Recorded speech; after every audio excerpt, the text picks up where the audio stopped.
Can you use Todoist in your tech stack as a real estate agent or team leader? My name's Chad Leonberg, and I do a ton of real estate content, and I'm a real estate team leader, agent, coach, you name it, I do it. So what I want to do is I want to break down this video as a request. There was a request on a previous one I did about the 5 task management apps, the top ones. I want to break down, kind of simple systems and processes and give you a little insight on how we used to use it. For transparency, we don't use Todoist anymore. I'm currently using Gmail's basically chat and tasks app. It's all integrated into Gmail. So we're currently using Google Suite, but Todoist definitely has the most, I would say, robust features. There's really no limit. I just liked it being all in one. But I want to break this down. So let's dive in here. Got my screen shared up, obviously. So let me get my video. First and foremost, I think it's important to, when you look at any tech piece, to understand the flow. So you have your inbox, and this is going to be anything you just manually add or that's assigned to you, because this does work well with teams too. And then you kind of have like a calendar view. You can see what's overdue and what's coming up, and what's also just the upcoming. So then you can see I have favorites here, but these favorites come from projects. So I've created different projects. Like we have our own CRM. We have our EXP downline, which we call the Shark organization here. We have my team, my actual real estate team that I split deals with. And then we have kind of like some checklists, which I'll go over here as well. So we have different project types. So if it's you, you could have your team, your leadership team, maybe you could have coaching clients, you could have buyers, sellers, deals, you could have specific deals in your projects. You can run this a lot of different ways. And I think the purpose of this video is try to give you an idea, just a quick run through, and then show you use cases, how we did it. So perfect transition. Let's go over some of the ways that we used it. So I really like these buckets with people. But you could also do this with deals. So you could have, say, buyers, and you could have 123 Main Street, 234 Main Street, or their names and just like, different things, something like that. But you can see, so we would have like a general bucket. And then, if I had to do something, we drag it into my bucket, into my admins, or to my business partner. So that's kind of how we work that. When you're adding a task in here, you can basically, so that's just a task with no due date. But no matter whether you're adding it in your personal kind of queue or into a group queue, it's kind of the same. So let's say I wanted to, let's do, say, like write a listing contract. All right. And I need to have that done by tomorrow. And that's really all you need to do. You can write detailed description, like, let me put a link to my dot loop for maybe my admin, and maybe I'll put my username and password. You shouldn't maybe share that, but just give me. We've done it in-house. So, and then you can set priorities. You can do reminders. You can do a lot of other things. You can tag it, set a location. You can add extensions to this. This will just get really wild. But really, the reason why I like to do this is because you can just write a task, make it due tomorrow, hit add, and in the case of a group thing. Here, you could just add that task the same way and then assign a person and then a due date and boom, hit go. Obviously you can set priorities. We never really used priorities. We kind of just used like, let's just drag it to the top. If it's, so we have training videos. If that was more important, we would just drag it above. So that's kind of how we work that. But you can see this became real easy because it was like, you know what, I can't do this today. I'm going to move it over here. We did it that way without assigning. But if you're like, whoop, that means I need to assign it, you can just click on the person and do it. You can click on the person here and change it. So, I think, especially looking at this after having not been in it for about 2 years, it's very fluid. It works really well. And the mobile app is very similar. To lay out how we added these, though, we just added a section. So let's say we had a new contract or person we're working with, or somebody joined the team that's working on this project. Here's person, I don't know, 5 or whatever they are, right? We'd add them in and we can start assigning them tasks. So you can see how we managed using kind of the Kanban style.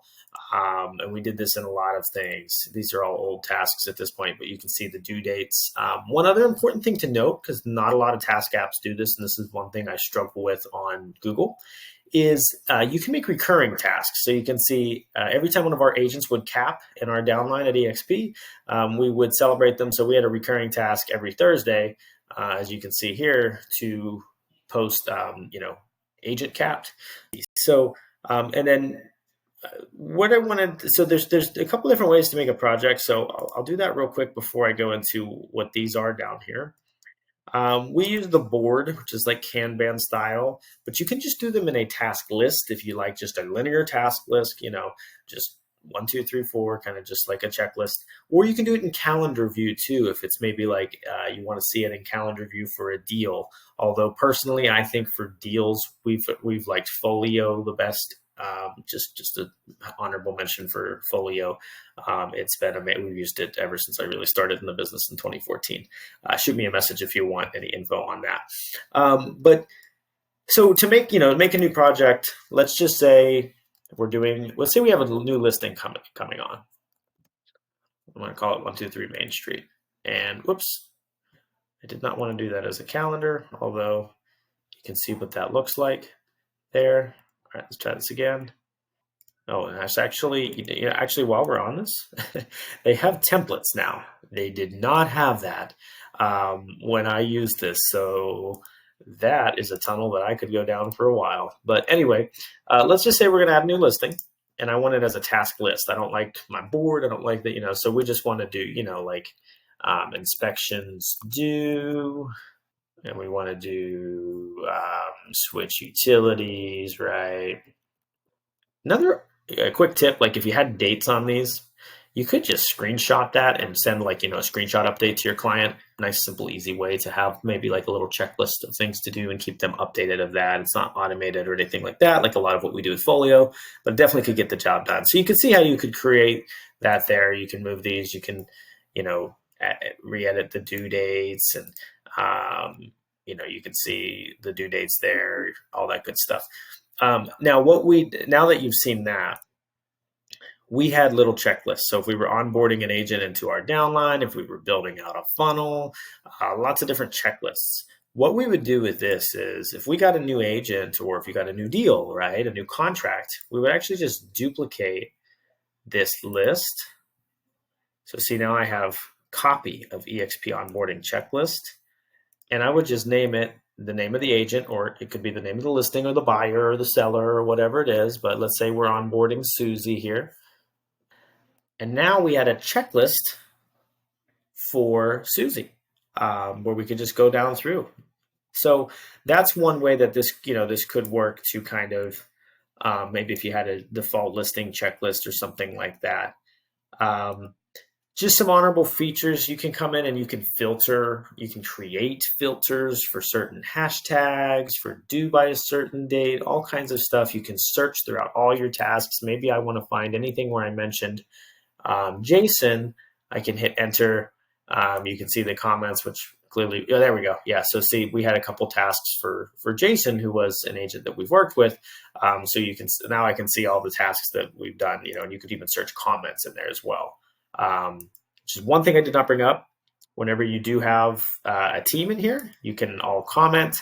You can notify, one person, everyone, all that good stuff. I mean, it's all here. It's all here. This is beyond a great task app to use. I think it really has all the features. For me, I just wanted something in-house in Gmail, which is why I'm currently not using it. But we used this for about, I'd say 2 or 3 years we used ToDoIst. So definitely recommend. I'm speedy and fast because I want to get you all the details in a shorter amount of time as possible. Your time is valuable, but I hope this video gave you some clarity or some ideas for the product on how to use it as a real estate agent, and just kind of diving right in and showing you how we used to use it to manage our workflows as a team and a decent sized downline here at EXP. So hope that's helpful. And if anybody has any questions, feel free to reach out to me. Contact info somewhere down below. You can find my website. It's chadleonberg.com.